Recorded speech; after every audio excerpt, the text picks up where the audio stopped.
There we go.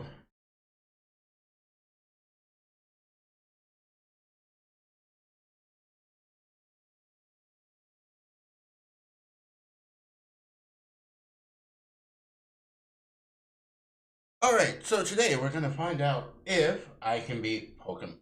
Probably not today, it'll probably. But we're going to find out if I can beat Pokemon Fire Red with a Porygon. So, the very first thing that you need to do here is use the Universal Pokemon Randomizer to change our starter. Going to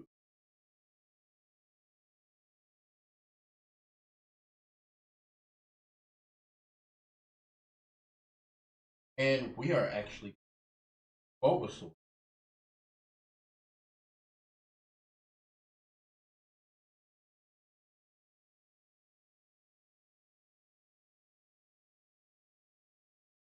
That way, our rival will get Charmander. I figured he'd probably be the hardest one, since he does not have an inherent weakness psychic. Alright, everything else is going to unsafe, unchanged.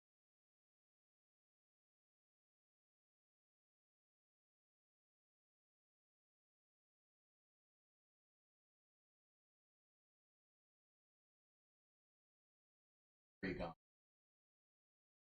Save.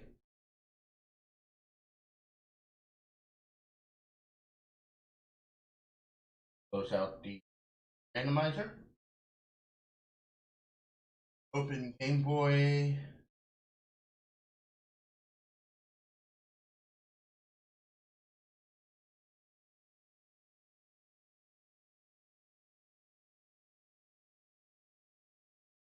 Where did it go?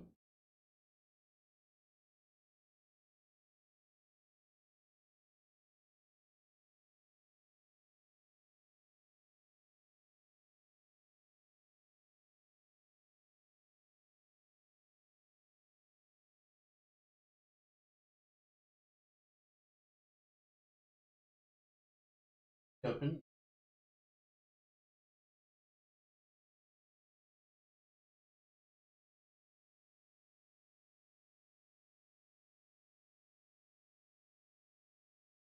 Oh, there. Oh,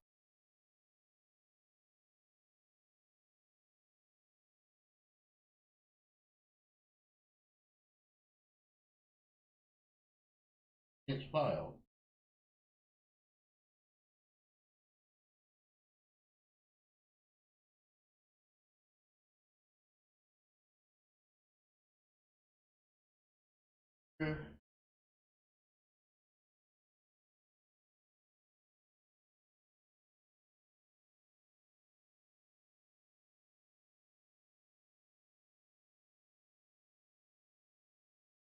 Okay, now we are.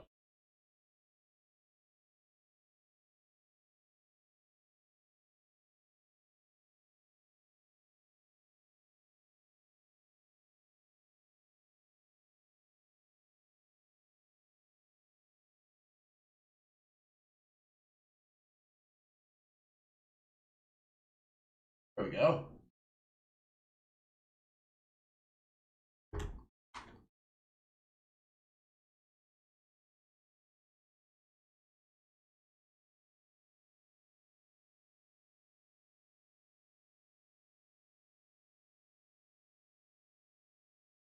Alrighty.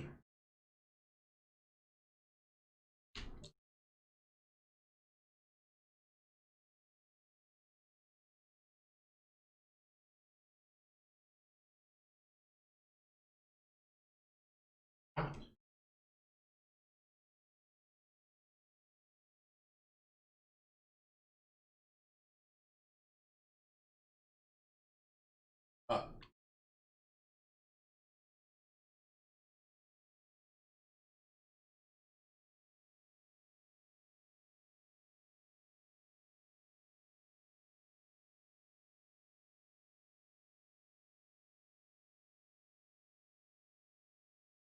Oh crap, that's closed down.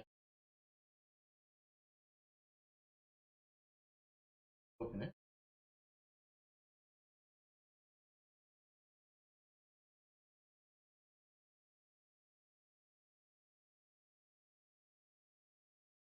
Go.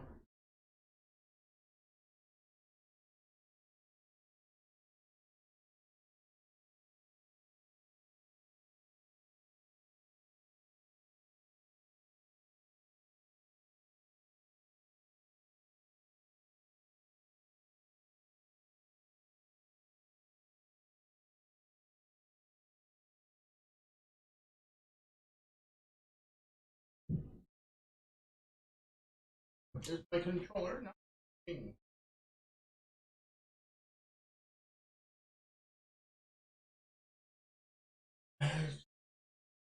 Again. Way advanced.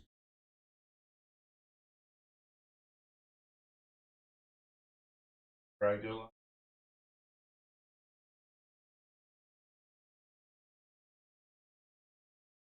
Alright.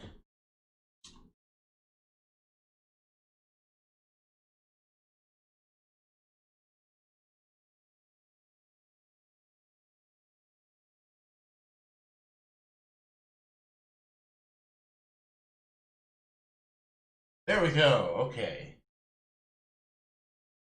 Hello there. Welcome to the world of Pokemon. Professor. Uh, uh,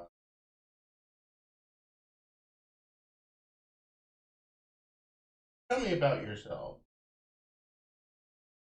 We are going to play as a girl. Her name is Mercy.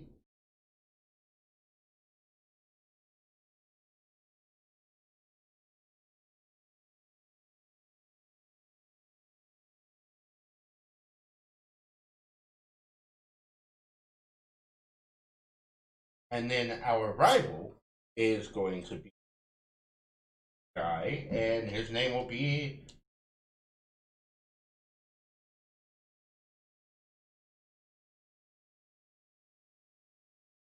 Jesco.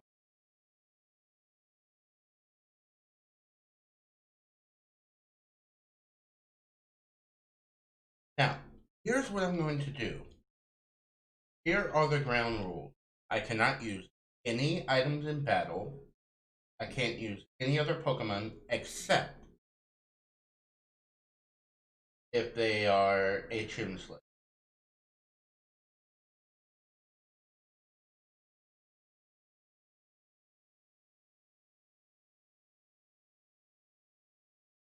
And when I get to the Elite Four, I cannot save in between battles. A zero-sum game at that.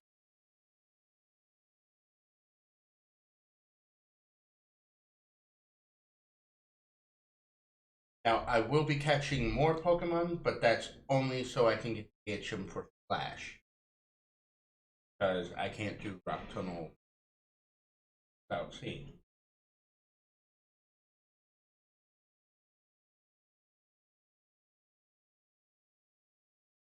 Alrighty. Graham sped up for waiting.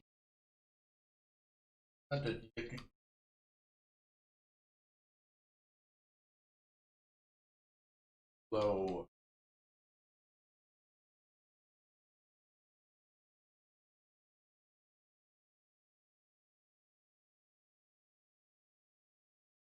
Come on.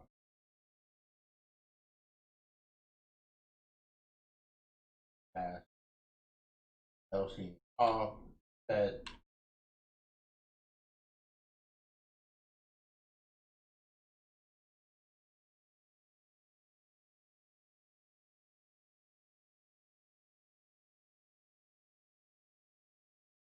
I'm gonna give a nickname.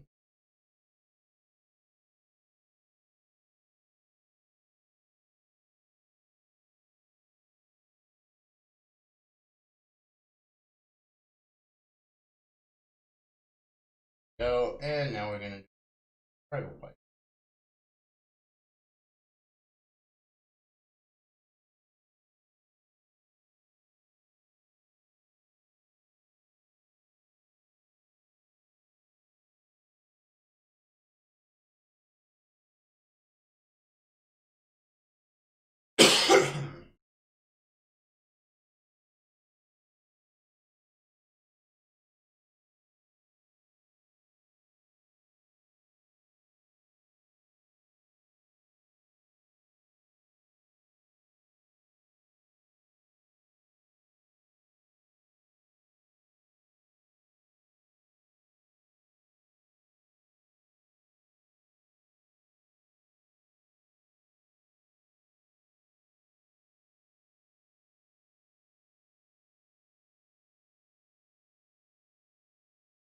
And we'll win this one pretty.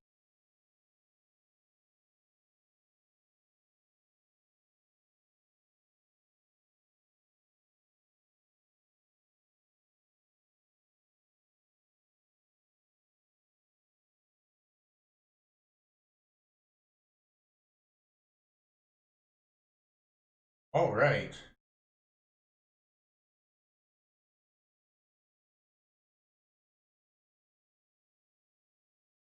Now we can get the package, bring it back to the Pokemon, and then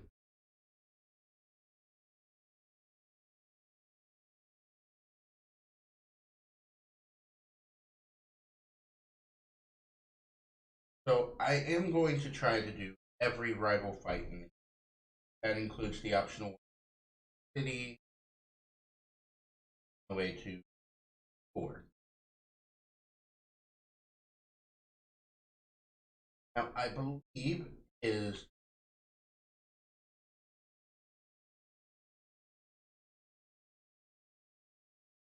max level is 12, so we are going to need to level up to that point.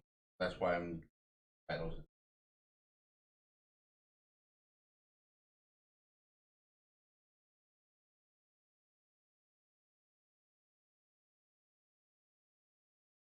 Unfortunately,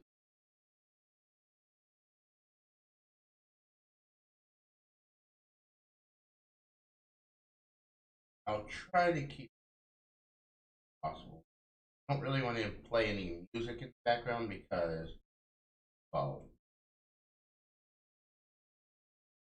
that happens. So if people feel like they want to join in, and why I have the chat up, will in joining the stream, and then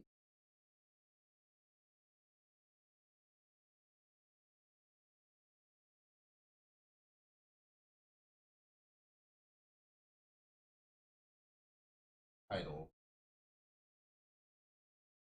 not title.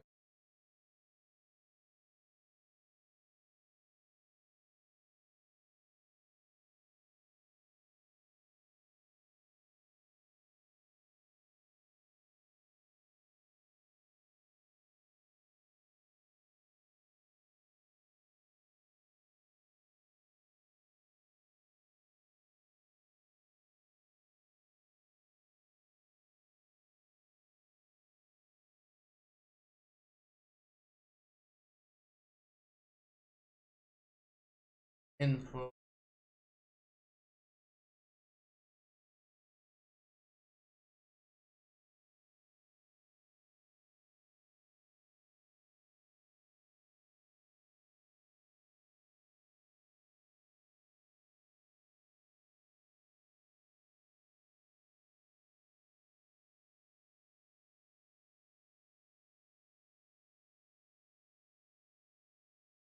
Oh,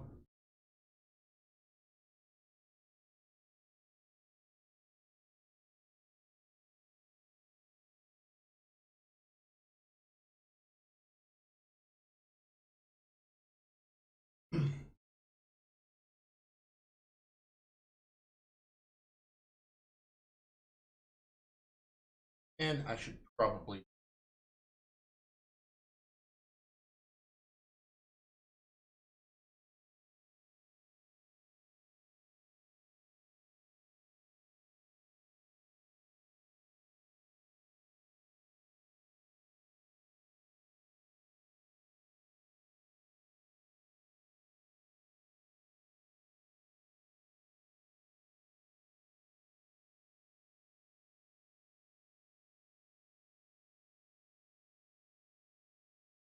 Here we go.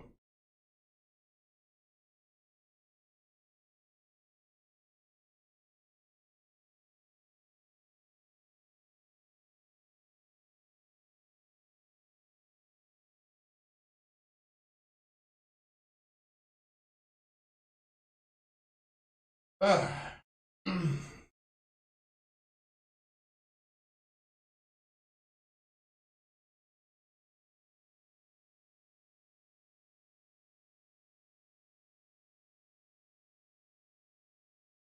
Didn't really need the map. Fun fact: when I was a kid, I actually didn't realize that there was a town map. Oh my!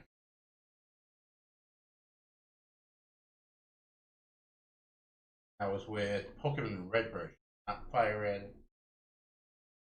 Started with one, and I watched the Pokemon show. I would correct people if they said Pokemon wrong. So not Pokemon.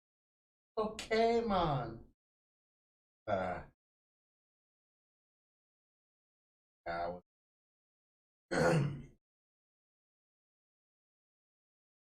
but that's besides the point.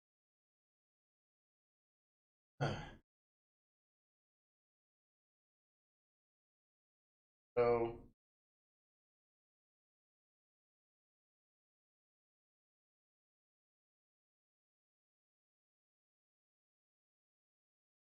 yeah, rules are as followed: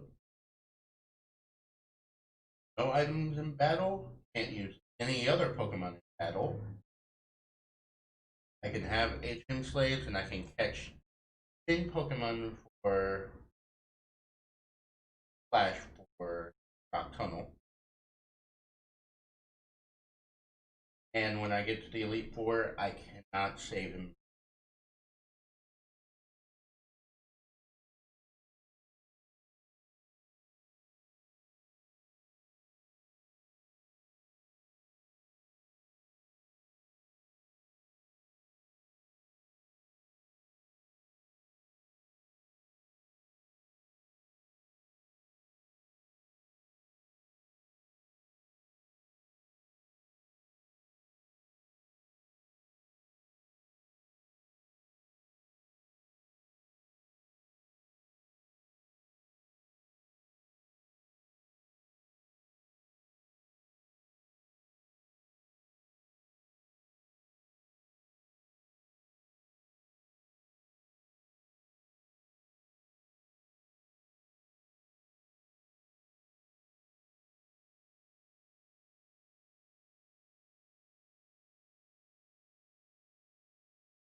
No, I'm definitely Paris.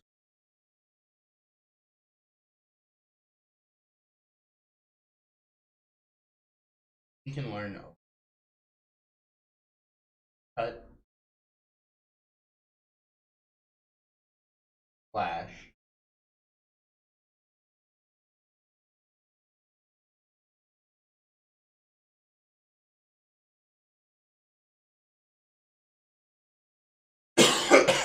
Cut, Dick, Flash,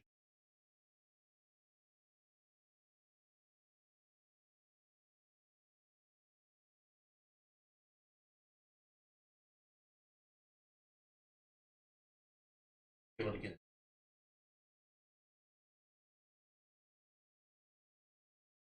So I guess I'll have Pidgey for Fly.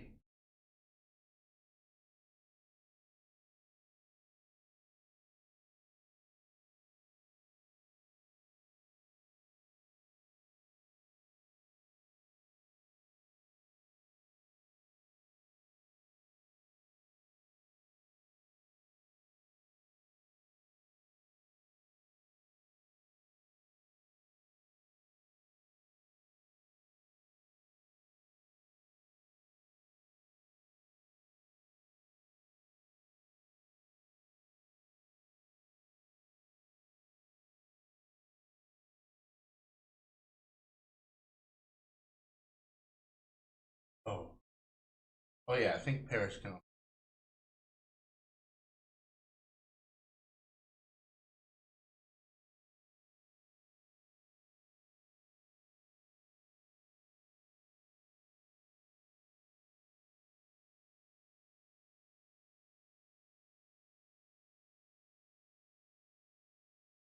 Oh, thank God, it missed.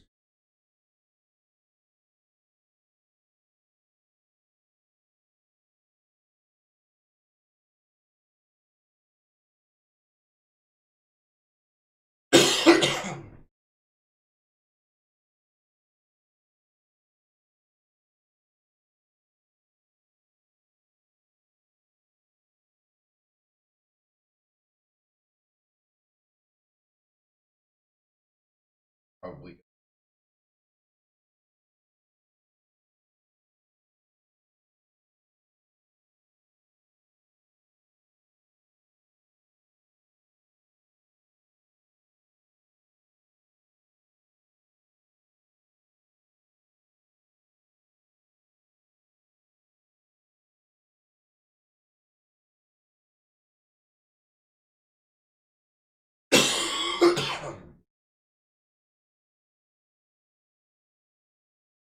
It might actually be hard for me and take care of Bird first, because then I can do all the trainers there and get all the levels I need, then come back.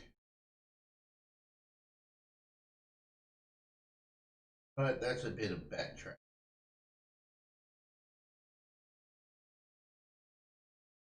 But I think I'll stick with doing this until it's a little bit too level up without extra. So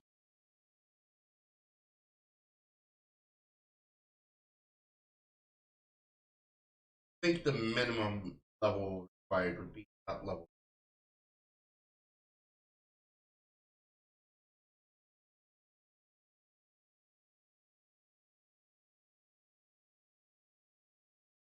I think any lower and just won't be.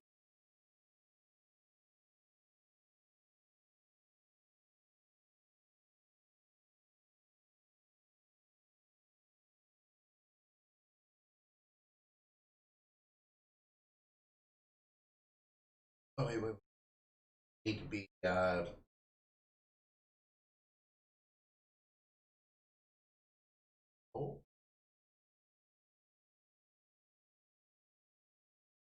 but yeah, I think we'll need to be at least level 12. We're not going to be able to do.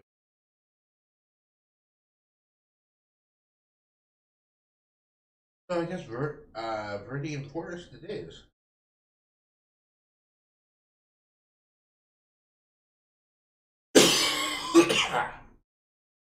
Oh god damn it!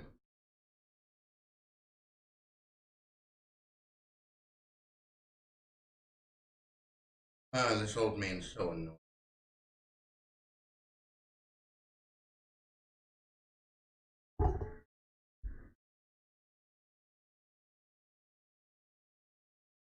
No, go over.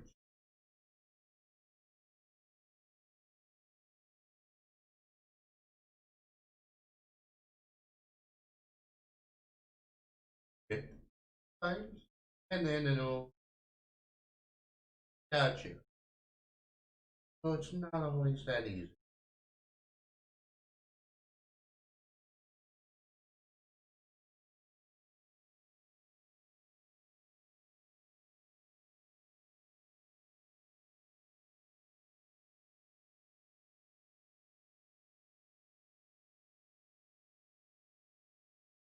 Back with the cut, flash from the eye.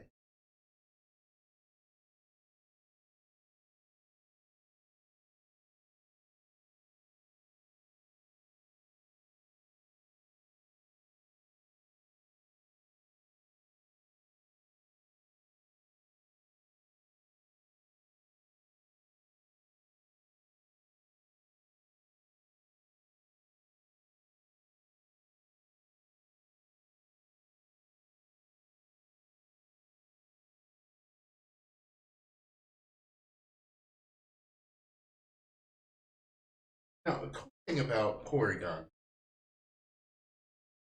is conversion and conversion. I want to keep at least one of those throughout most, if not all, of the game. What it does, it allows you to basically change your type to be something that's resistant to attacks that your opponents are using. And in the scenario of, say, Charizard or something, or let's say, oh no, let's even say Ghost Trainers.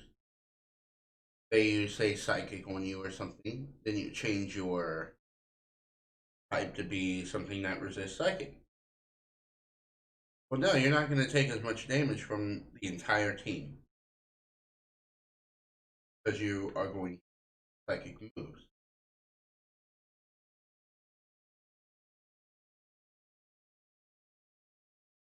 That's kind of what made me think about doing. Hmm. Porygon stats aren't exactly super high, but at the same time, he's one of those game corner only Pokemon, and not everyone go through the entire game corner, collect all the coins just to get Porygon, and then get him at level 5 and raise him up to the end of the game. So I've personally never really been able to use Porygon.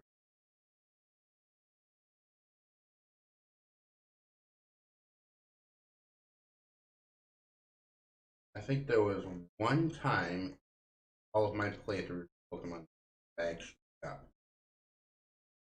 and then I never used it. It was kind of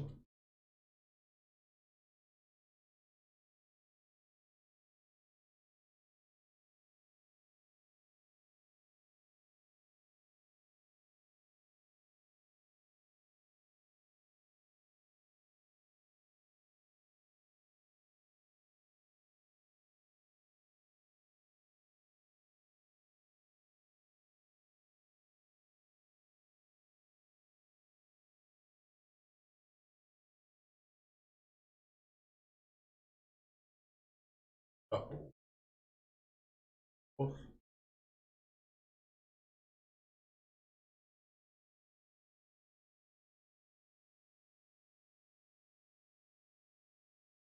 So I think he has a Weedle and a.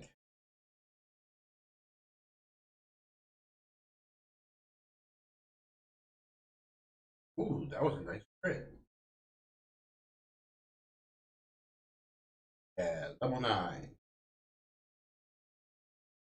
And we learned ability. A nice stat boosting move.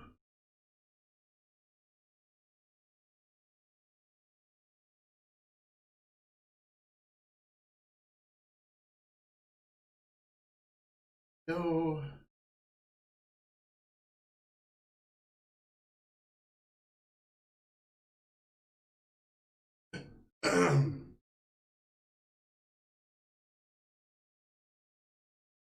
there we go. Battle. Get your drug. I think he has a Weedle, Tuna, and a Metapod. Or is it? That might be what.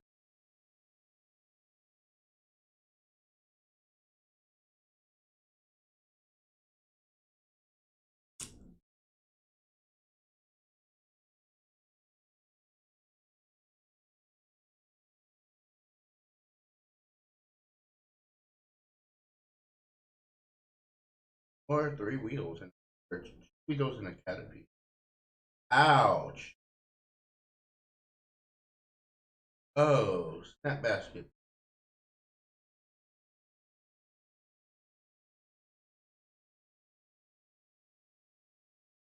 Oh, grab. Hopefully they choose bad moves.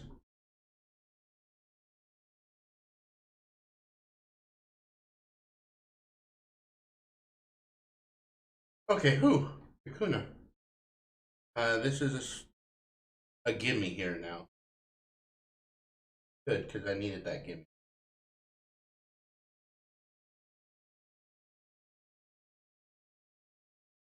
That would have been embarrassing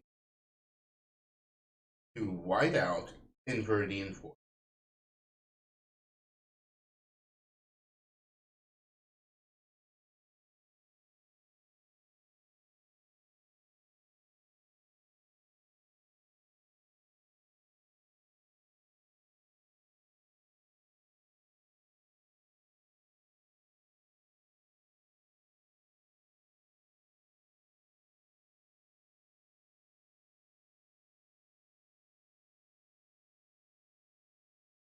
Alright, level 10.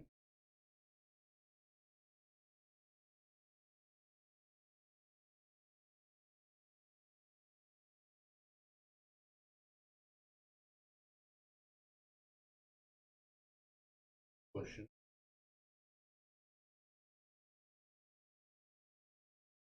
I think I have enough. No, I do need to get.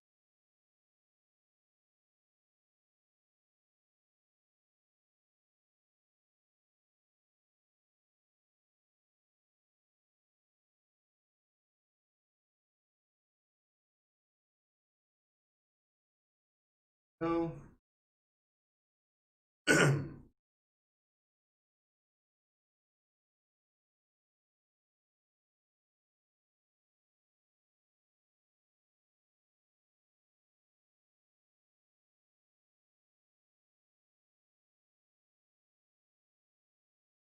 I probably shouldn't do battles because daily low.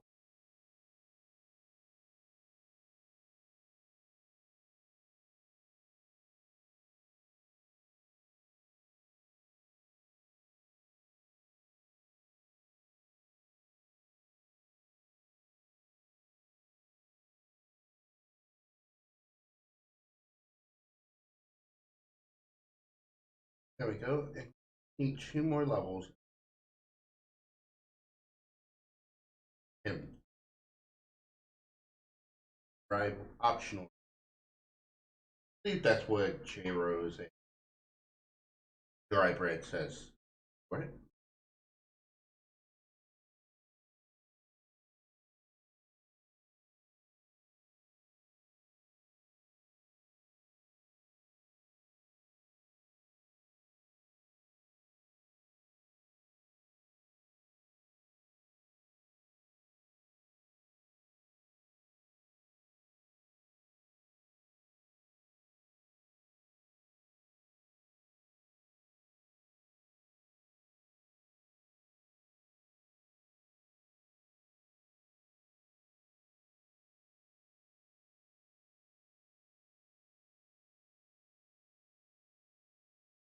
I can't wait to get the running.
There we go.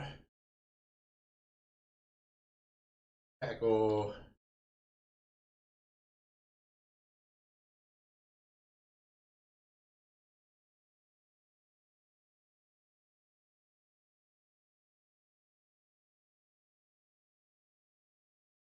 Nice crit.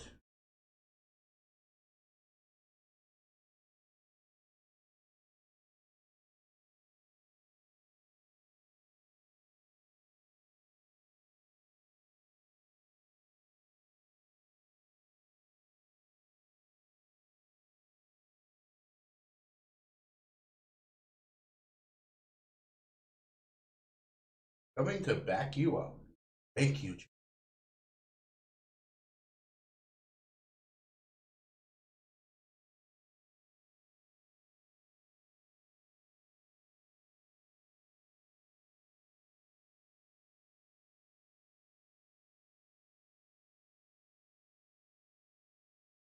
All right.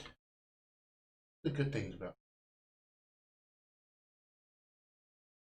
especially if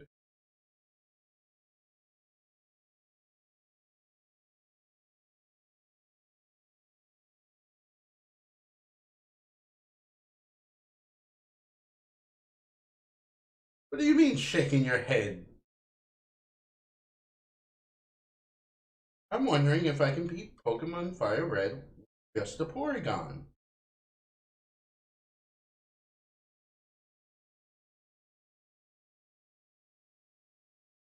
Hello, Jay. Thank you for the backup.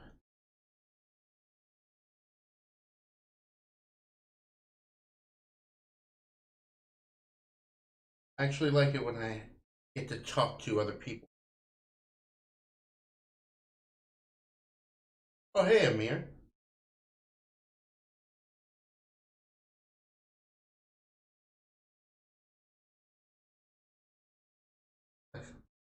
For me. I don't know why I don't stream anymore, to be fair. Yeah, it's a bit on the boring side if you're just talking to yourself. Especially when you're just rambling just to hopefully catch someone that ends up watching the stream. Taking a break from coding? A little bit.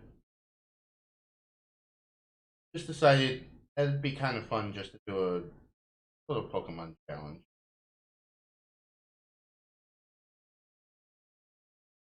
I mean, after all, this is my live streaming channel, so it's not necessarily just going to be programming related.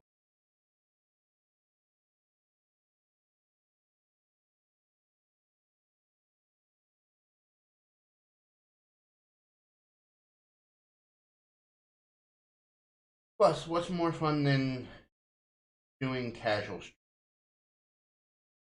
Makes it so you don't have to think too hard as you talk to people.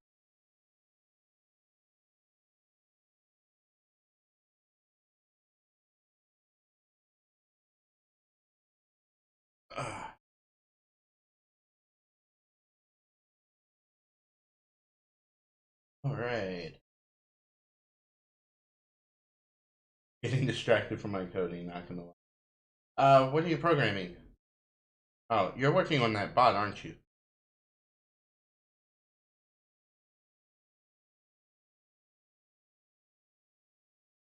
That's kind of why I have two computers set up and also an extra computer. That way I can watch YouTube videos while I program or watch stream.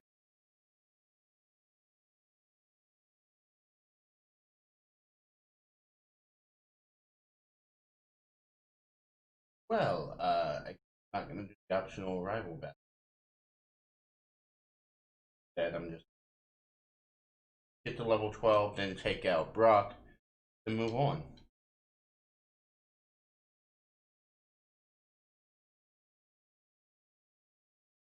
Have you thought about making a first-person player controller in Cryengine before? I believe I've done that. Or do you mean a full-on controller where it handles head bob and stuff like that? I'm working on a new command handler and event handler, and right now it's getting random. Welcome to events.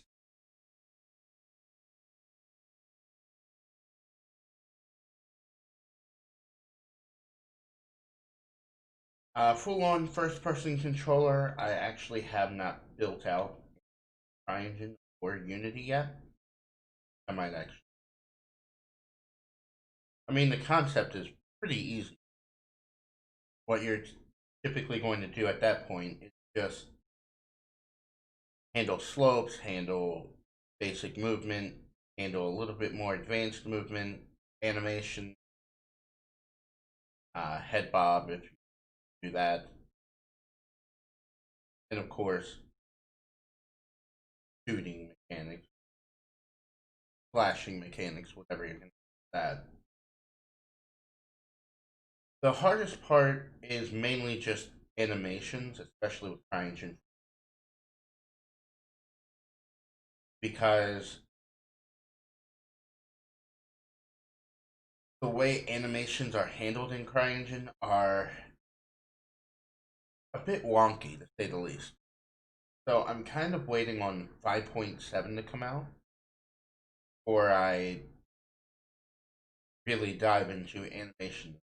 Because from what I understand is that the animation system is going to be completely overhauled.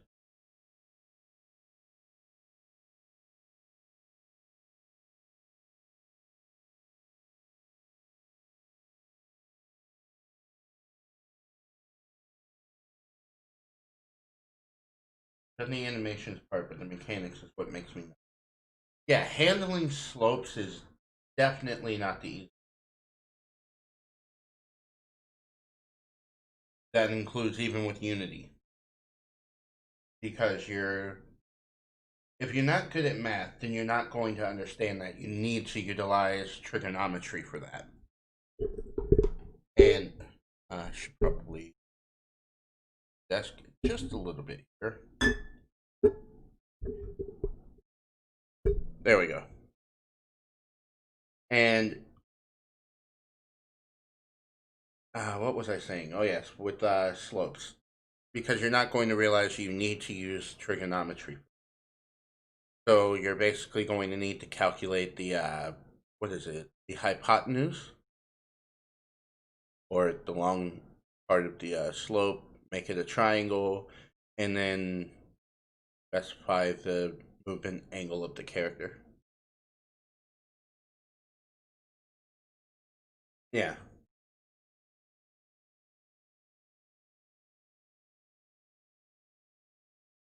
but if you don't know trig, you're not going to be able to handle that well, and that's one of the biggest problems. And I've seen a lot of beginner programmers, especially in Syku's Discord server. They're like, "Oh, if I'm not good at math, I can't do programming, right?" It's like, no, it's not that you need to be good at math. It's you need to understand what math you need to use. Like with regular programming, there really isn't too much uh, mathematics you're really going to have to use. Like you just have to understand basic algebra in terms of standard programming. So, beam and move.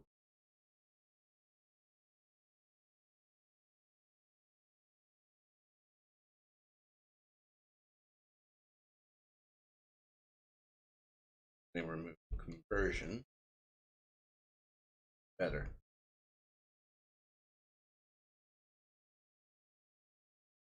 But then when you get into game development, it's not exactly you can't learn the program or you can't be a game developer without knowing math. It's more you're going to need to know at least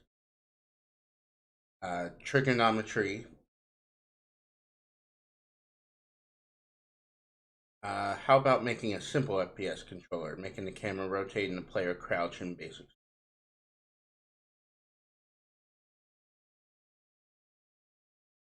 Yeah, I think I can do that, but I think someone already posted that in the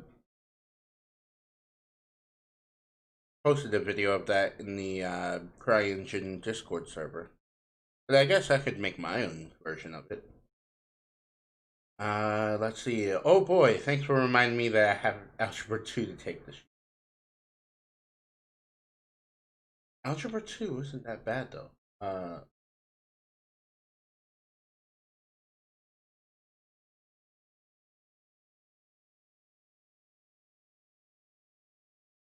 Ooh, yeah, I need strictly.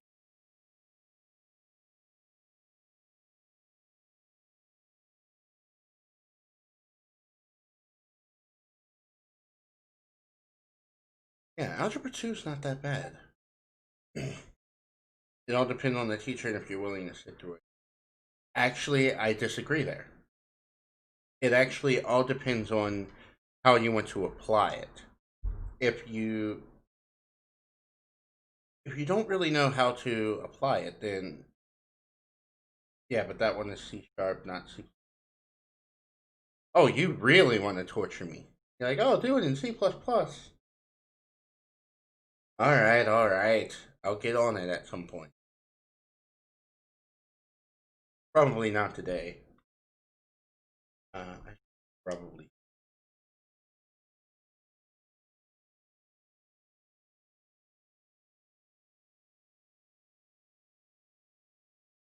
But pretty much, if you have seen how it's done in C sharp, doing it in C isn't really all that much different.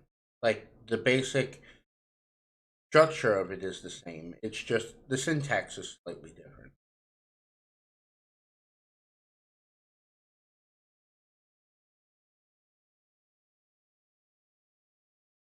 Um, but in terms of Algebra 2, what you need to do is instead of focusing on, this is just Algebra 2, instead think of it as, okay, I'm going to take what I'm learning and apply it using programming. And the reason for that is because you're applying the programming to it, then what you're going to do is, oh shit. Oh, that's right, they changed how it worked in 3. God. Because then you have a way to apply it without it just being theoretical or, oh, here's how you just solve this equation. And that was one of the biggest problems I had as a kid. Because when I was in math class, I was like, when am I ever going to use any of this? And back then, I wasn't thinking about being a programmer. I was thinking about being a hardware technician. So there was no need for really too much math at all.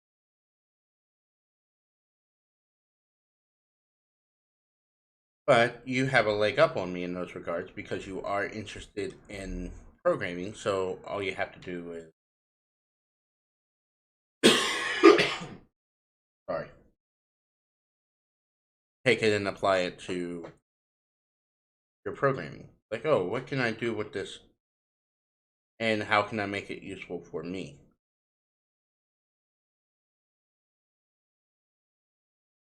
Well, I spend a lot of time on making mechanics in C++. I can start from scratch with C sharp. No, I totally get that. And I was actually in the opposite boat a long time.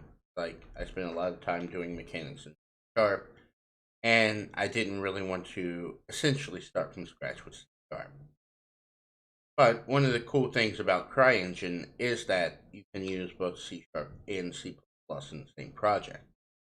So you could say make the FPS controller. Wow, my comment got blocked by YouTube.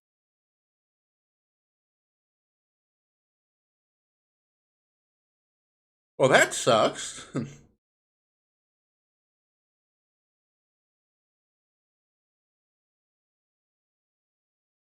But what was I saying?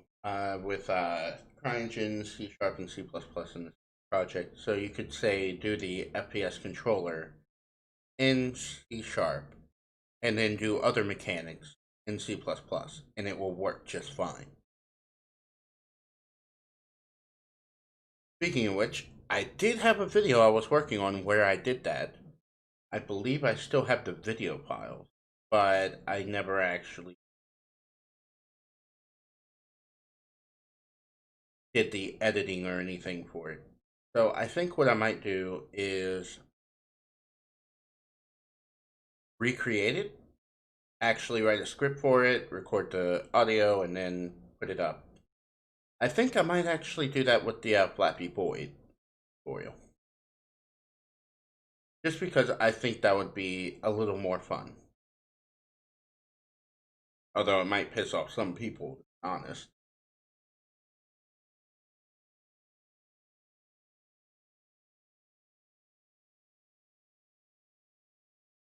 But I see that as fun for me. Like, oh, let me just make it a little bit more challenging by doing these X mechanics with uh, C++, and then these other mechanics in C sharp. Do whatever makes you happy. What would make me happy is literally working on trying to port Cryengine to work on Mac OS. Unfortunately, that is beyond my pay grade.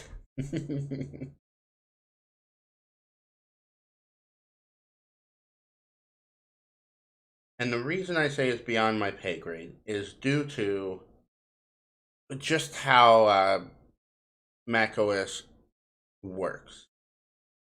There's a lot of like the compilation process is not super straightforward.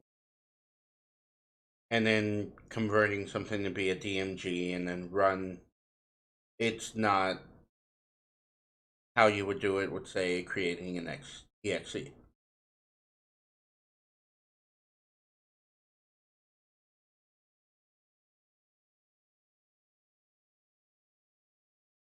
Oh yeah, I probably never actually do that until I get really, really good at working with the macOS ecosystem. And unfortunately, I never even bother to work with the macOS ecosystem. Basically, oh, I'm going to use Unity or Unreal Engine and do stuff with making my apps there. I don't ever really think about doing pure C++ development in macOS, unless, of course, I'm working with Untold Engine. And I probably should talk to Harold a bit more with kind of getting more of a grip on that. Let's see, I believe Harold does, yeah, he strictly does Mac OS development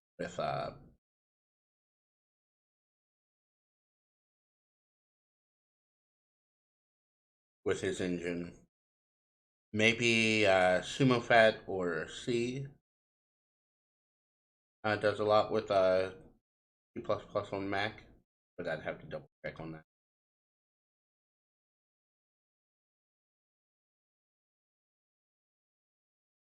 But yeah, just the porting process in itself, I would have to basically rewrite the entire renderer for Cryengine, and that would not be. And then on top of that, I would also have to make it Metal API compliant, and then go with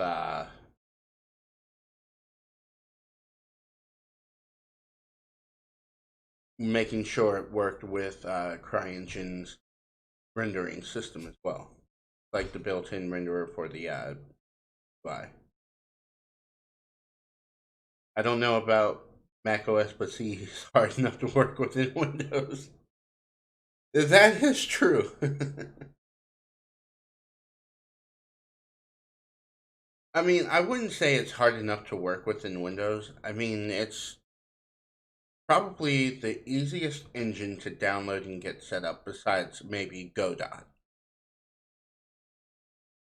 Like, you download the installer, then you download the engine version. And then from there, you just install Visual Studio, uh, get the proper C++ items you need, and C Sharp, Xamarin, crap. Then do the VSIX for the C Sharp portion, and you're good to go. But Unity is a little bit harder in those regards because you have to get the Unity Hub. You have to sign up, otherwise it won't let you download any of the Unity versions. Well, I think CryEngine also makes you. But then you're presented with all these different options for which version of the engine. CryEngine's launcher will actually recommend the latest one.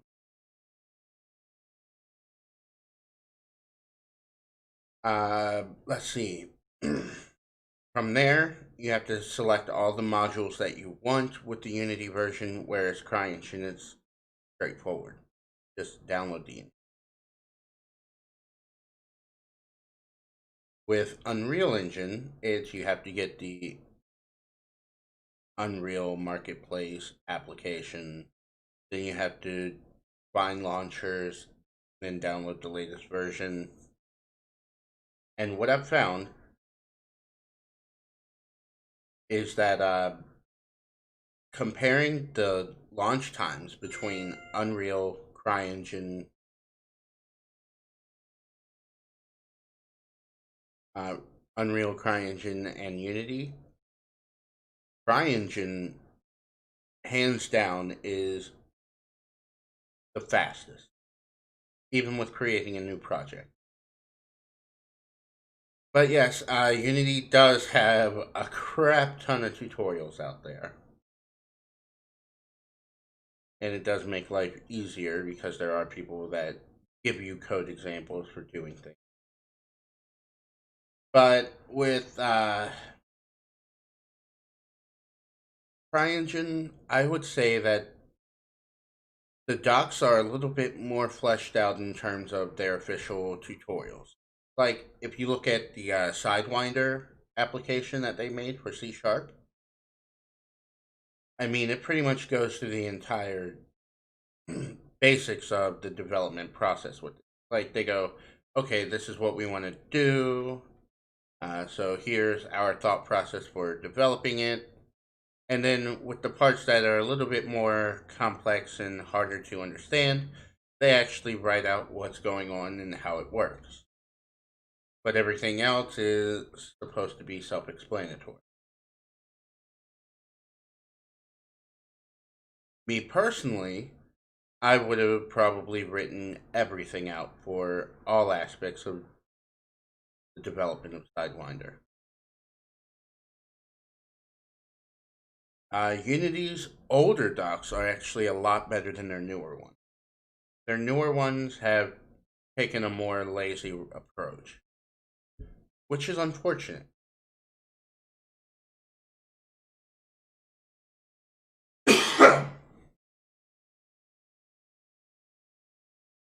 It's unfortunate because I would say that uh, the older Unity docs were the pinnacle of how you're supposed to document it. It was written in terms that even extreme beginners could understand. And now it's just written in a way that more learned developers can understand.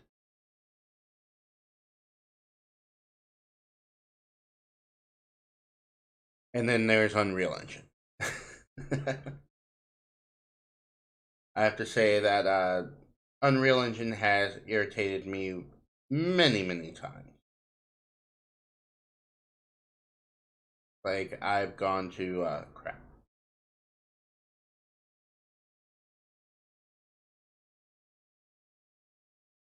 I've gone to look at documentation for things, and it's just not written for the average idiot, so to speak. And in Unreal terms, I do consider myself to be the average idiot because I don't use it that much.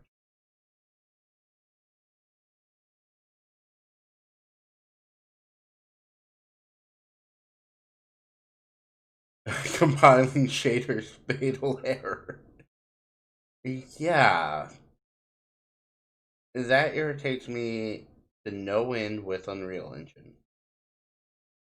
That's not to say I've never run into any problems compiling stuff with CryEngine. I have. Same thing with Unity. Are there items?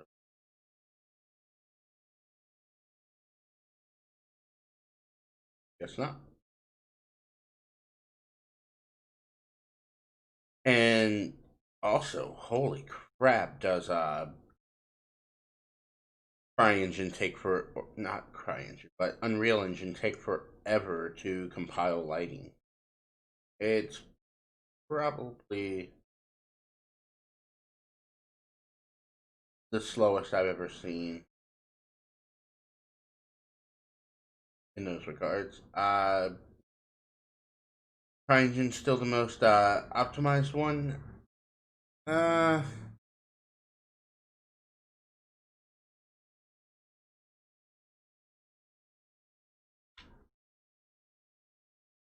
I wouldn't necessarily say that Cryengine is the most optimized,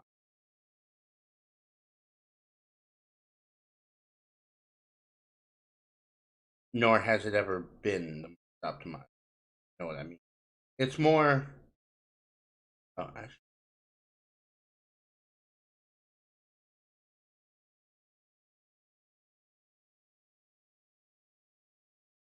it's more along the lines that CryEngine was built with a single purpose in mind, and that was making PC games. And then they added console support.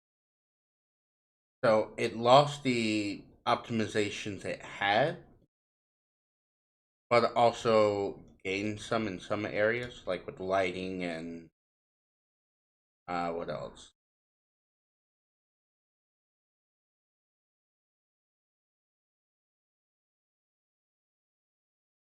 So lighting, shader compilation, C# compilation.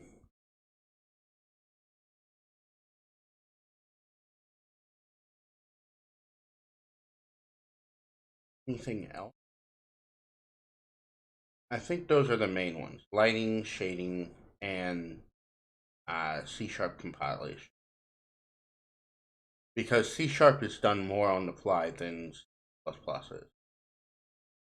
Like you actually have to close down the editor and do your changes, then rebuild the DLL.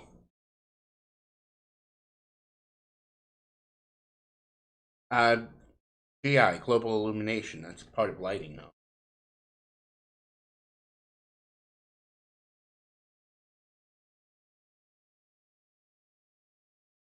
But as I was saying, what was I?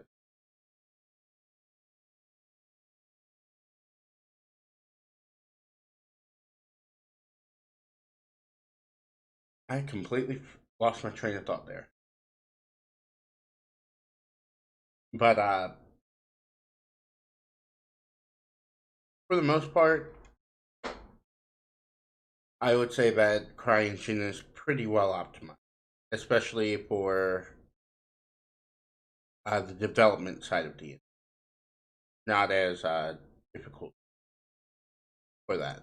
For lighting, it's basically straightforward and super easy to do what you want to do.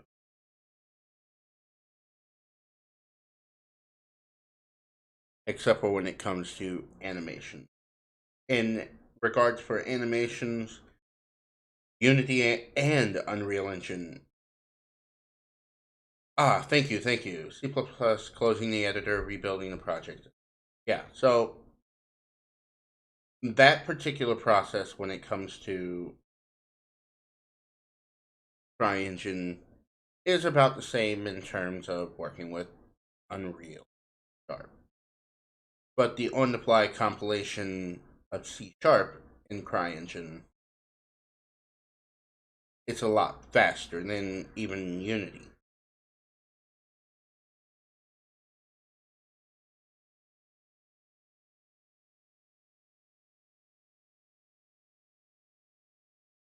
Wow, that was a really dumb choice to make me use Encore. Encore.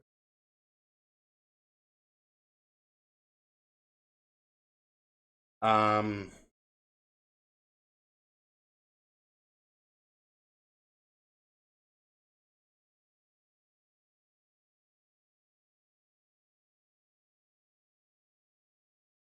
and I'm not going to say that CryEngine is the best engine. No, it has its flaws, as we pointed out. It's not the best engine. It's not the worst engine, because really there is no best engine. It's more It's higher on the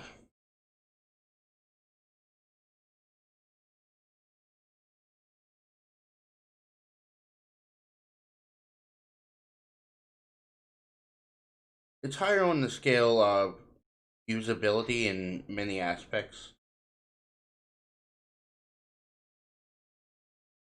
Um,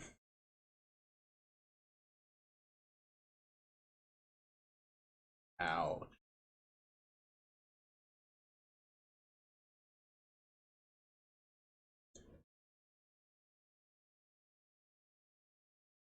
But it is one of my favorite engines to work with. That's definitely for.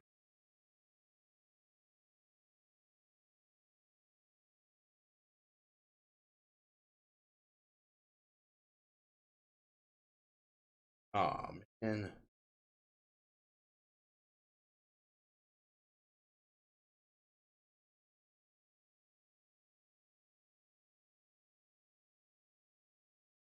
Um,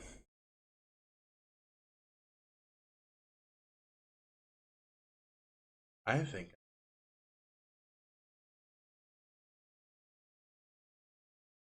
or not. Okay, that was lucky.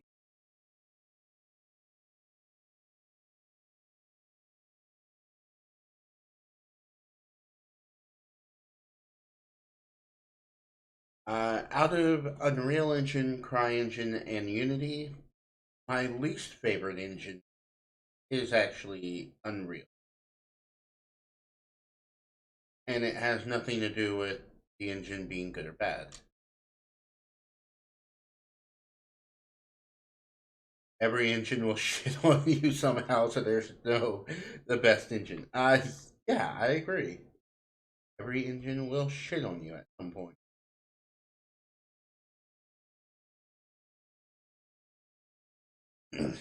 But the reason why Unreal Engine is ranked as the lowest for me out of all the other engines is due to what's the best way to describe? So,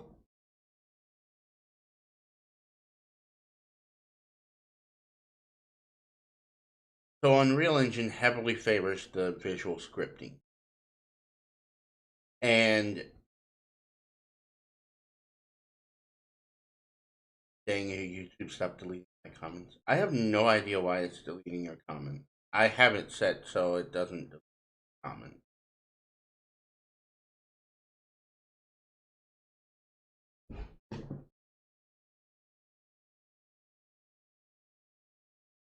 But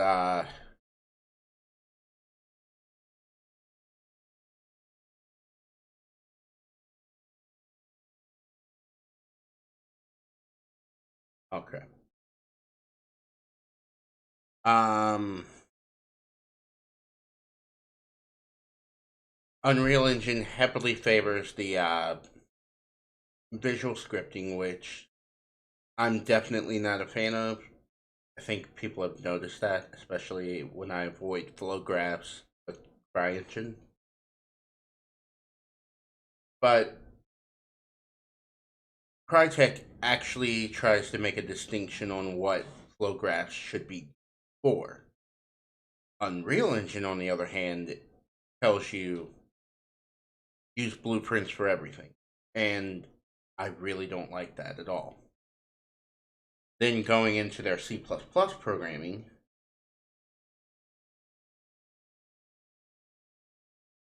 it it has a really big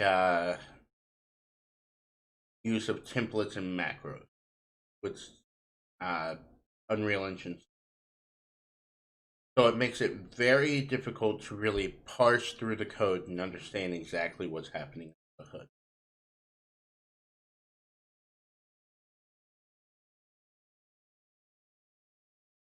Yeah, visual scripting is one of the main things why people go with Unreal Engine or Unity. Yeah, anyone can make a game without even coding. Yeah, unfortunately. I mean, I'm not going to stand on a soapbox and say, oh, you need to get good with programming before working on it. Because I worked on games before I was good with programming. But it was the accessibility there that made it so that it made me want to get better as a programmer.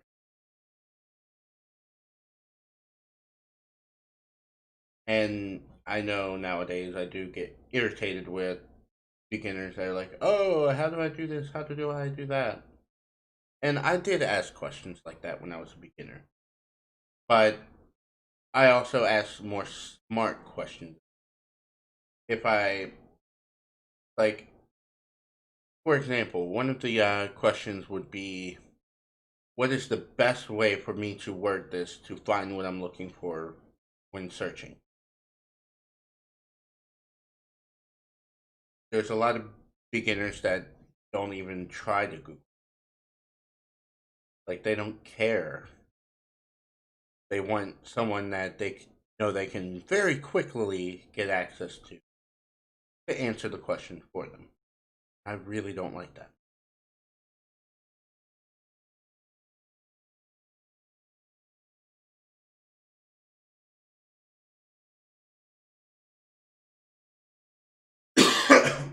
And then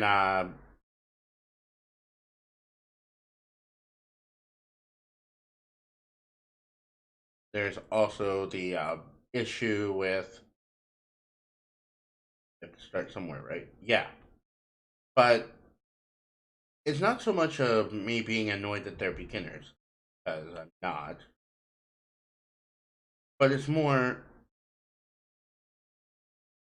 you should really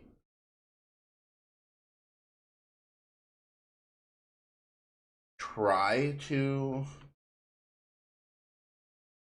do your own research before asking questions.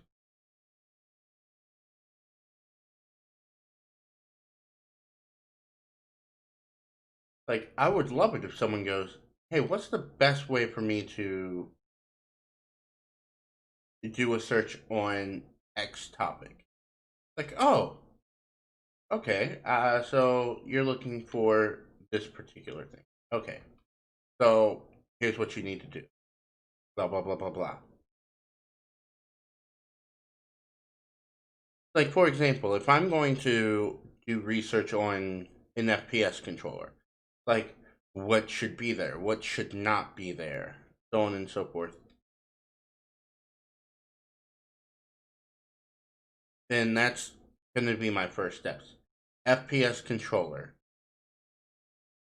and then I'll see examples of them, and then I'll refine the search a little bit more.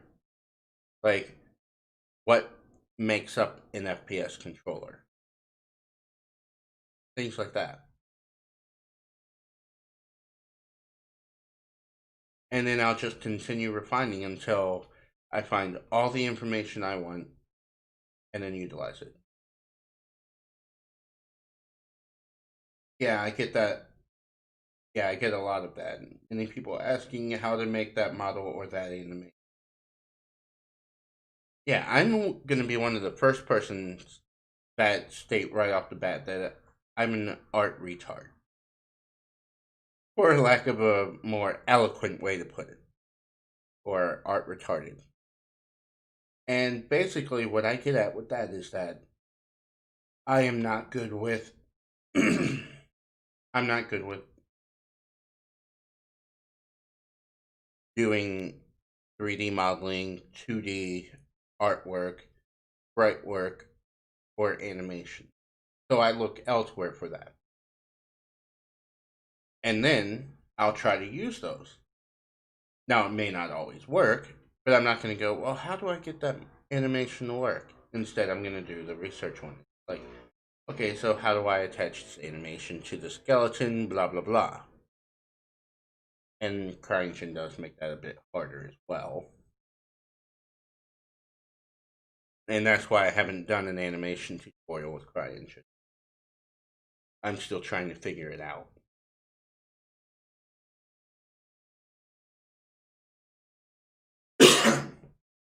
But one of the biggest things that irritate me is, here's a prime example. Someone asked how do you create a cutscene in Unity. I'm like, did you even Google that? So I put hashtag do research or Google it, or Google exists for a reason. And the person goes, this channel exists for a reason. Like, no. The purpose of the channel is not to answer all of your questions. It's there to assist with any problems you have while doing it. So if you're trying to make a cutscene and something's not working correctly and you don't know why, that's what the channel exists for. It's not for us to be Google for you. You know what I mean? That's kind of the biggest thing there for me.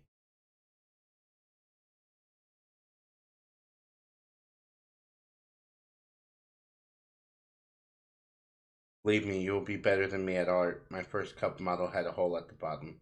I couldn't even make a cup.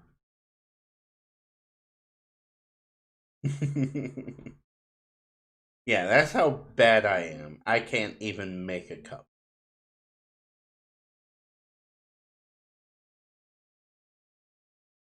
What kind of help you need with animation in Cryengine? It's not so much of help. It's just actually sitting down and taking the time to really understand how it all works, how it works in relation to uh, the programming that you have to do to get it to work. So, for example, you know how you have the animation controllers that you have to use?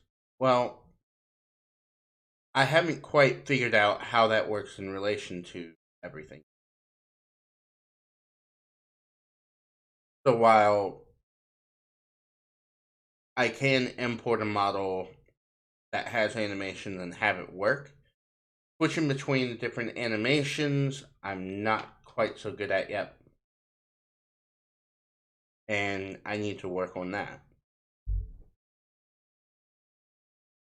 So it's just more along the lines of, oh, I need to sit down, take like 8 hours and just focus on nothing but trying to figure out the animations with Cryengine better.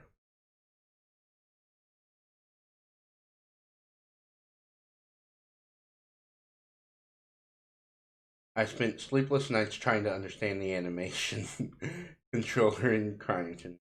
Yeah, that's definitely one of the downsides. It's not documented the way that I would prefer. There's many things I'm just like, I'm not sure how this actually works or why it works.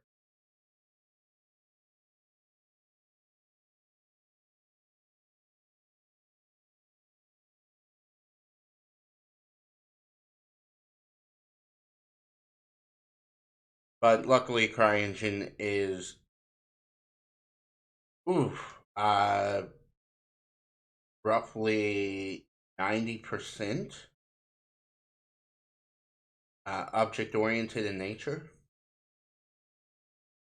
I won't say 100% because there are some other design patterns at play, not or paradigms, I should say. It's not hard when you understand the fragment IDs and the tag ID. Yeah, and those happen to be the worst fucking documented parts of the animation system.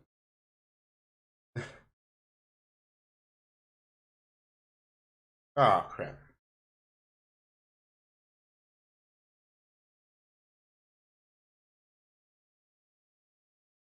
Yeah, those parts are the most cryptic and probably the worst of the bunch. in terms of documentation.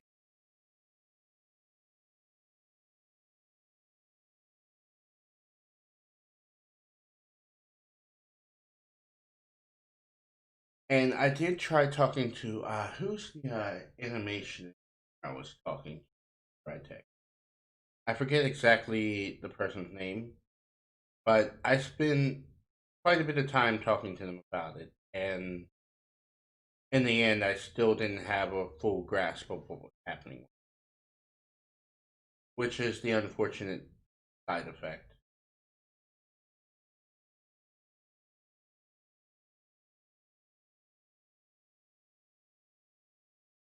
or I should say, the unfortunate side of it.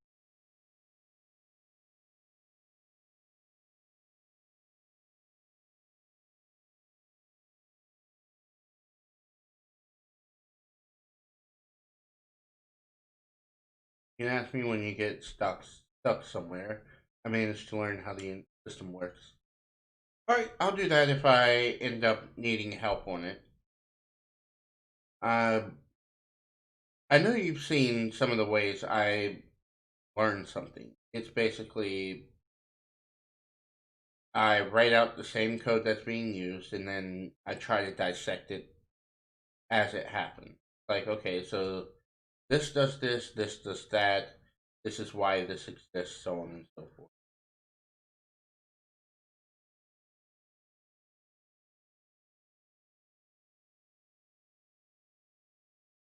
And probably one of the hardest aspects.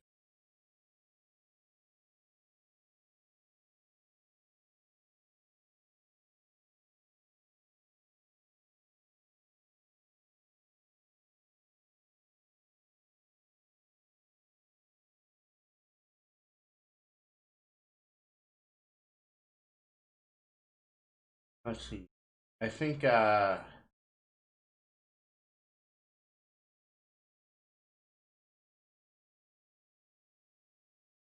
maybe next weekend I'll probably start trying to work on that again. Although I still need to really get reacquainted with it. It's been a while since I've actually. And I'm taking the.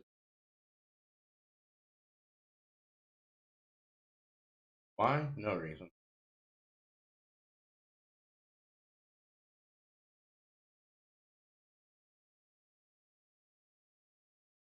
I think what I'll do is I'll get this save and then probably come back to streaming later because I have to shopping. Ooh, a Paris,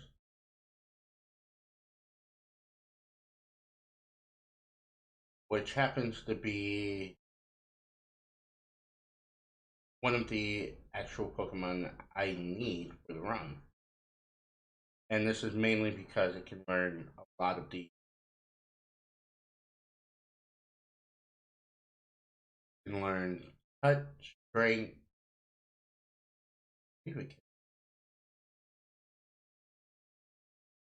but it can learn cut, dig, flash. I know that for sure. So those three items, big as it.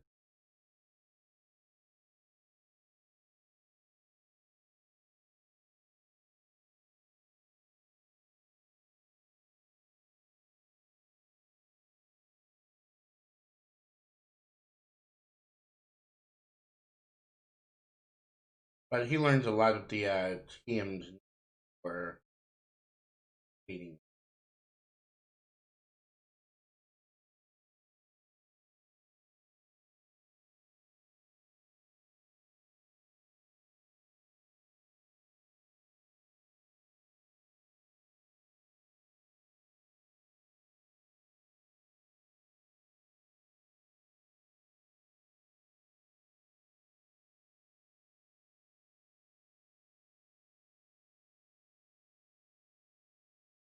Oh.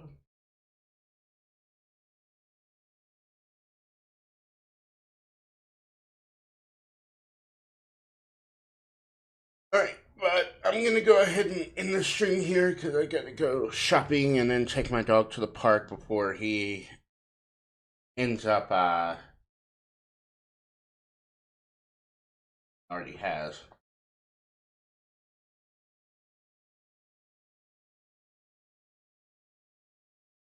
But the animation system will drive you nuts. Sometimes the code works just fine, and after restarting, you'll find the player flipped or stretched or not in the project in the first place. I thought my project was haunted. That sounds horrible.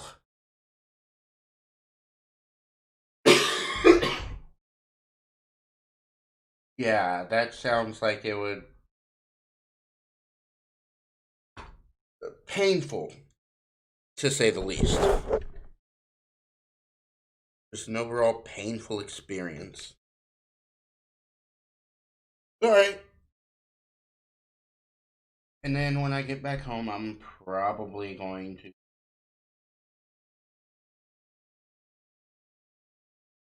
relax for a bit. I have work in the morning. All right. Thanks a lot for joining and keeping me company and giving me a reason to actually talk. And I shall see you guys in the next one.